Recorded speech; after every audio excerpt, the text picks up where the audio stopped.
এই পিঁপড়াটিকে হাঁস একটি চিনির টুকরো তুলে দেয়। আচ্ছা, এর কোনো আত্মীয় স্বজন নাই? জানি না। চিনির টুকরাটাকে নিয়ে পিঁপড়া তার রাজার কাছে চলে যায়। এখানে কি হচ্ছে? তোর আগে গেছিলাম, তুই গাড়ি খেয়ে মদ চালাইছিস।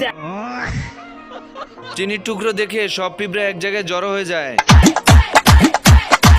ঢোলের আওয়াজ পেয়ে সব পিঁপড়া এক জায়গায় জড়ো হয়ে হাঁসের বাড়ির দিকে রওনা হয়। এদিকে হাঁস পিঁপড়াকে চিনি দিয়ে চিন্তায় পড়ে যায়, কারণ পিঁপড়া তার দলবল সহকারে হাঁসের বাড়িতে চিনি নেওয়ার জন্য চলে আসবে।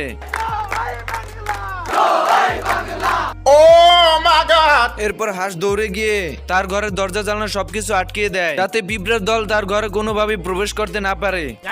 এরপর সব দরজা জানলা আটকিয়ে খাবার দাবার লুকিয়ে জানালার সামনে চলে আসে বাইরে পিঁপড়া আছে কিনা তা দেখার জন্য। বন্ধুরা, ভিডিওটি ভালো লাগলে অবশ্যই লাইক কমেন্ট শেয়ার করে দিও, আর পার্ট 2 দেখতে অবশ্যই কমেন্ট বক্সে জানাবে। না বেটা, হইলো বেটা।